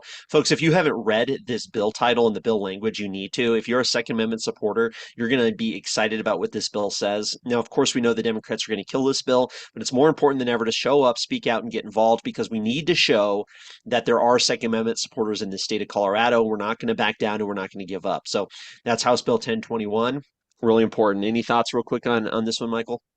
This will be another good one to tape. And if you are planning on heading down to the Capitol or remotely testifying for Senate Bill 4, I want to see you whenever the time comes.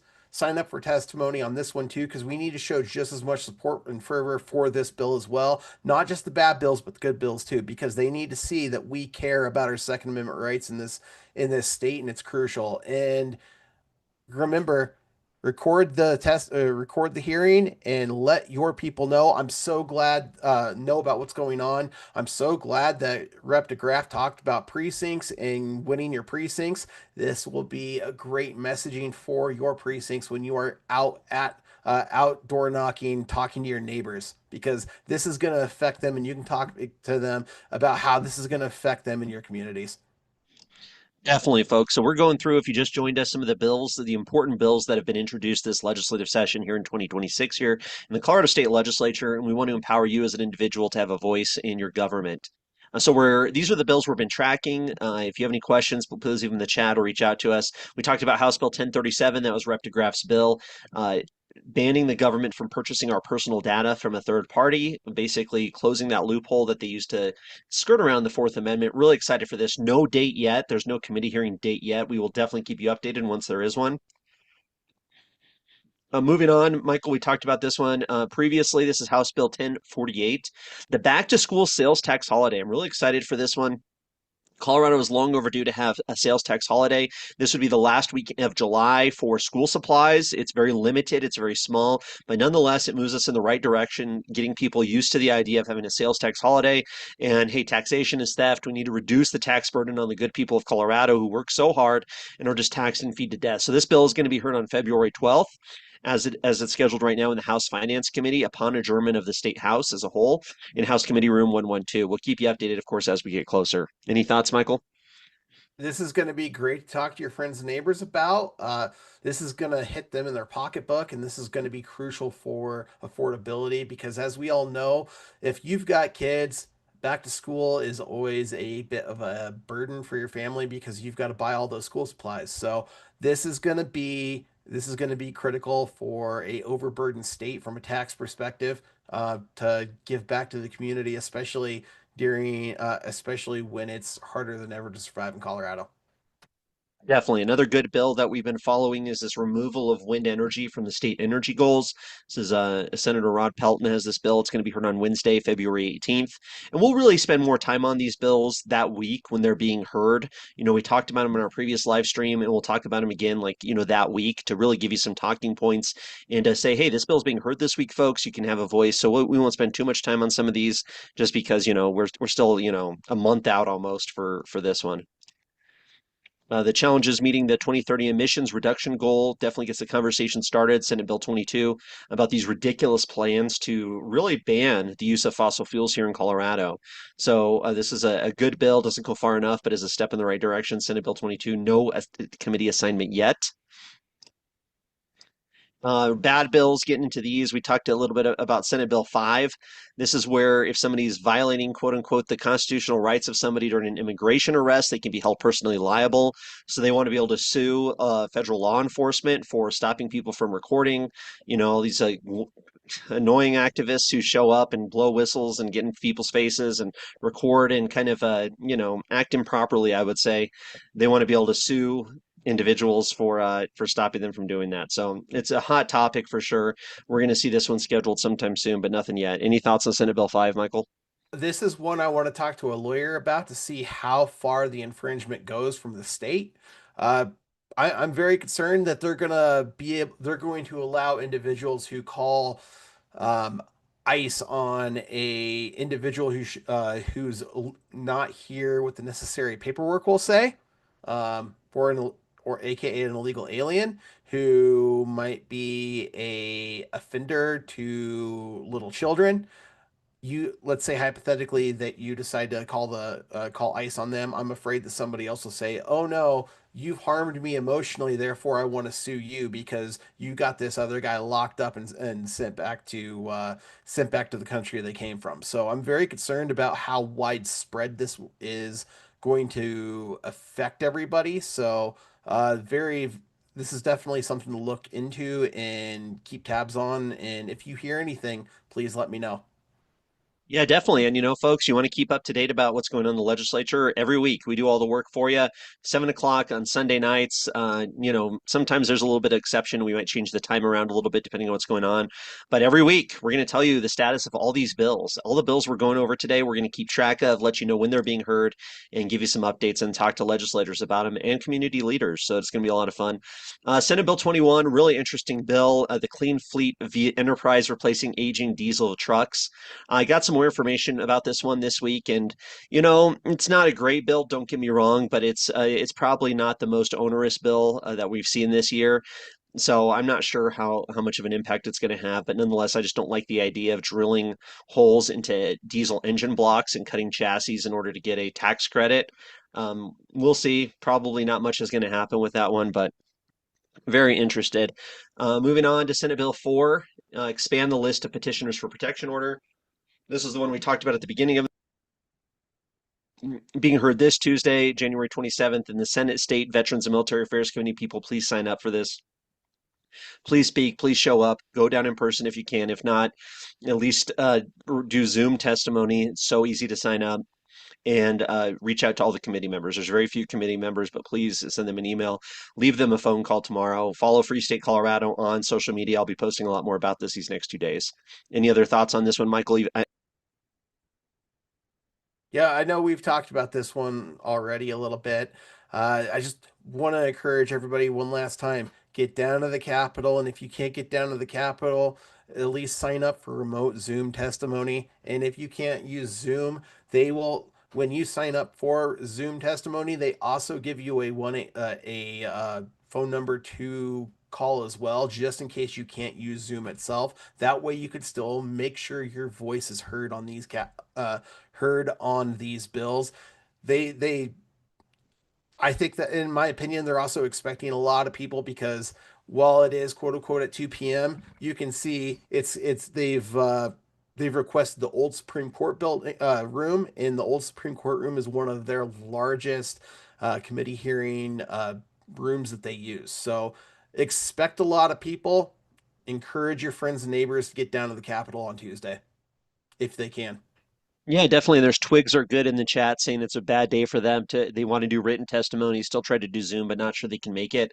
I would say if you can, folks, email and call these 5 state legislators, these 5 state senators. These are the ones who are going to be voting on this bill on Tuesday. So, we know there's going to be 2 good votes, but still vote, email everybody, give them a story, call their office, make an impact. I'll share this in the chat here for people out there, but you can click on the names of any of these people, get their email address, get their office phone number, and reach out to them individually. They need to hear from the public about this horrible, horrible bill. Moving on Oh, to, one last yeah, thing go I ahead. want to say. Your best bets on flipping somebody is either going to be Lindstedt or Wallace. Grave Dancer is not going to change his mind. We already know that. For sure, for sure. He still needs to hear it, though. Don't get me wrong, but you're 100% right there.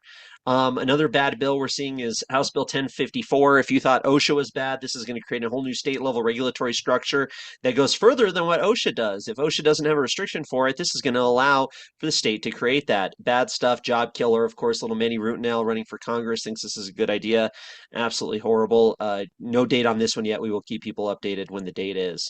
Now, we do have a date on this one, House Bill 1043, the Transportation Network Company Discriminatory Practices, basically just making it harder for rideshare drivers to be able to operate here in Colorado because we're making it harder for their companies to operate. We're making it more expensive for their companies to operate.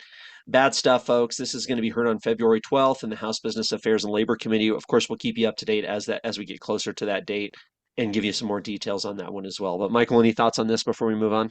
We almost lost Uber. We almost lost Uber if it wasn't for a veto by Governor Polis. So let's hope we can kill this one this time. Thankfully, we only have one sponsor so far. Let's hope that we don't get a senatorial sponsor as well. Definitely, definitely.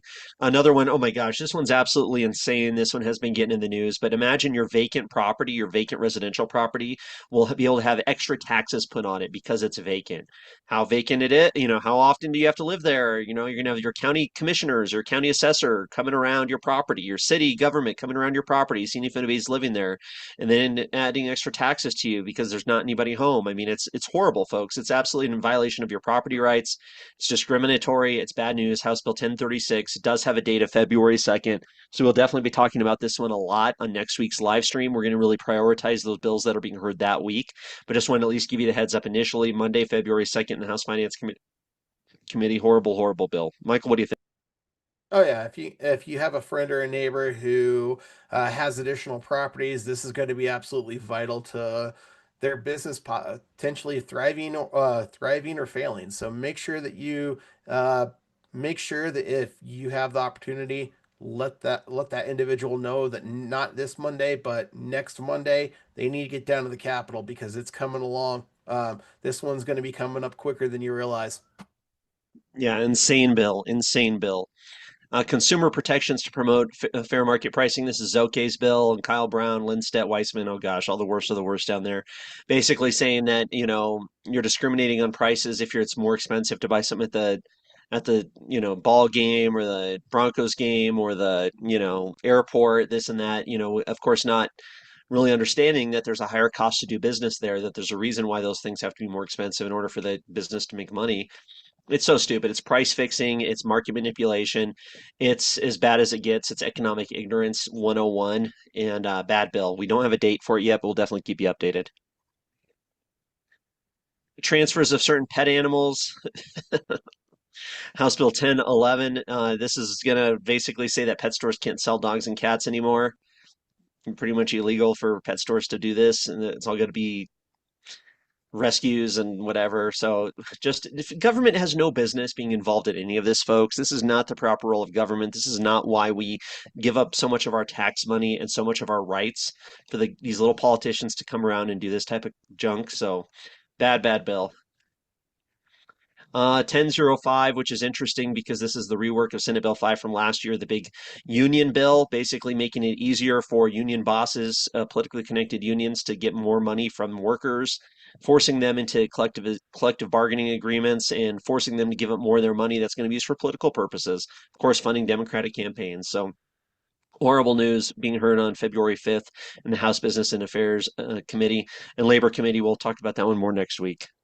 We need some memes for this one. I could just picture Javier Mabry as like a mob boss. I mean, yeah, yeah, I'd love to see what we could do from a meme perspective and try to meme these people to death because this bill is absolutely ridiculous. It's going to crush businesses. Very much so. These businesses are leaving Colorado. They're given a lot of reasons to. Now, this bill we didn't talk about last week, and definitely want to bring it up. This is the legal protections for the dignity of minors.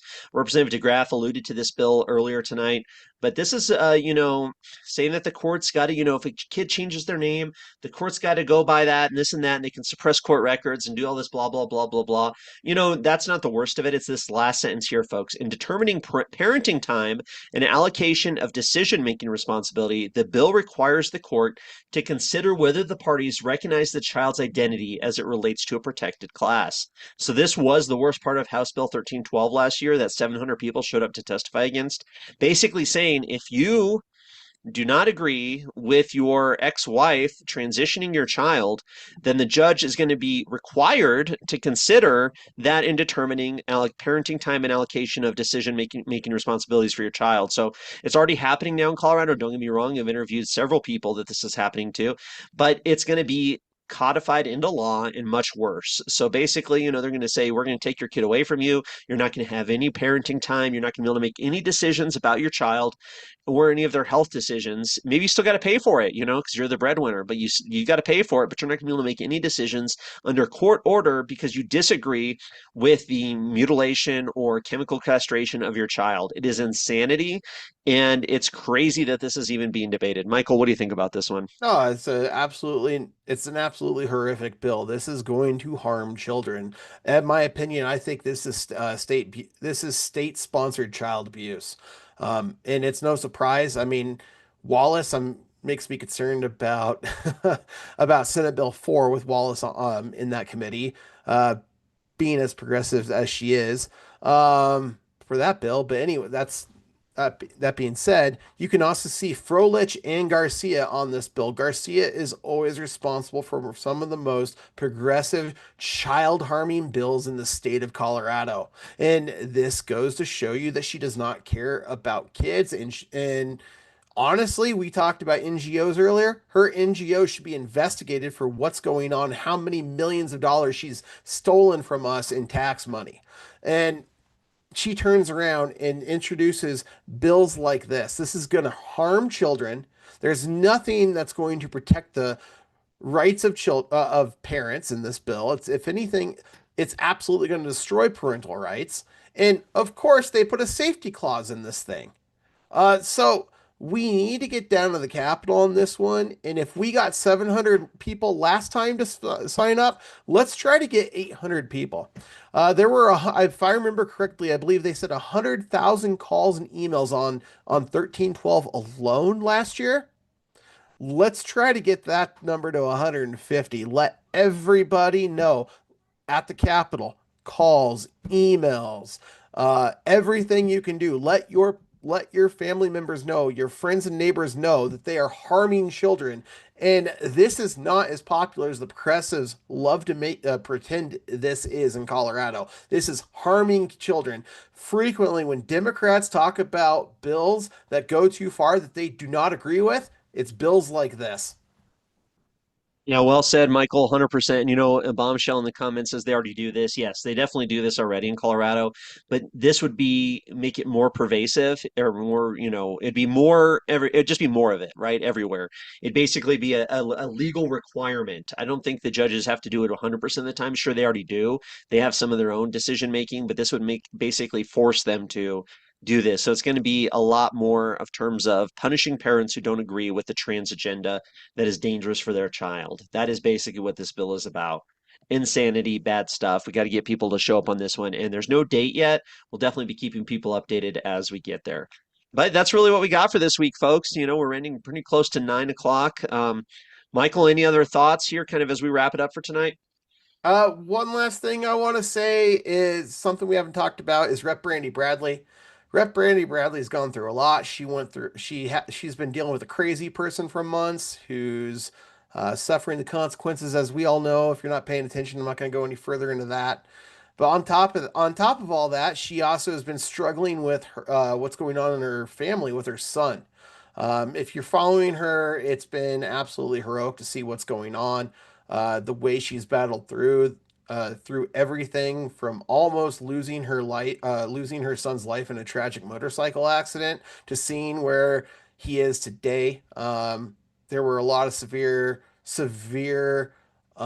injuries that his body dealt with. He was in ICU. So it's wonderful to see what's going on with Brandy Bradley. If you can give her a word of encouragement, just tell her you're happy to see her down back at the Capitol. She was able to travel with her family last week and missed the first few days, but she was able to attend via Zoom. But she's down back at the Capitol again. So if you see her, or if you want to give her an email, that would be fantastic. Just let her know that you're thinking about her, you're praying for her if you're the praying type. Definitely. We have some great legislators down there, folks, who are leading the fight for liberty here in Colorado. They deserve our support. It's an election year. Every single House member is going through election. We have incredible opportunity to get some bad legislators out, but we have to support the good ones. We have to support people like Brandy Bradley, Ken deGraaf, others down there, which we'll be talking about a lot more as we get closer to election time on the Free State Colorado channel. I got a lot of videos and interviews coming up related to the election for sure, but really show up this week. Senate Bill 4, that's it. Get involved, have a voice. We're going to keep you updated. Please tell people about this live stream. It's a lot of fun. You're going to be one of the most informed and educated people in Colorado, Colorado politics by watching this. And we're going to bring up news stories every week. We're going to have special guests come in every week. We're going to talk about some of the bills that are being heard that week specifically, and then some of the other bills that are making their way through the legislature that maybe you didn't hear about. We're going to talk about stuff that the media doesn't talk about. So I really hope you join us. Of course, we love taking questions from the audience, the chat. Bring those questions to legislators and community leaders is a lot of fun. So this is a resource for you. Really appreciate everybody joining us tonight. But yeah, any final thoughts there, Michael? Uh, Appreciate everybody who comes in every week to watch with us. It's 9 o'clock and we still have 29 people with us right now, according to um, what I've got on my other screen. So thank you everybody, especially those who stuck it out from the very get-go. Appreciate every single one of you, and with your help, we're going to take this state back. 100%. We will be a free state, that's for sure. But just to give people an idea, our first live stream of the year had 566 views. Last week's live stream, 373. This one, I'm sure we'll get more because we had a great guest on. But yeah, we got a lot to talk about. The legislative session is only getting started. We are going through at least mid-May. So we will keep you up to date every single week from now until then. And really appreciate everybody joining us. And we'll see you again next week. That's for sure. But appreciate you, Michael. Appreciate you, viewers. And take care, everybody. We'll talk to you soon. Get involved in your precincts, everybody. Take your precinct, win your precinct. That's what it all comes down to. All right, have a good night. I still got my Broncos orange on, even though they didn't make it today, but that's how it goes. Anyway.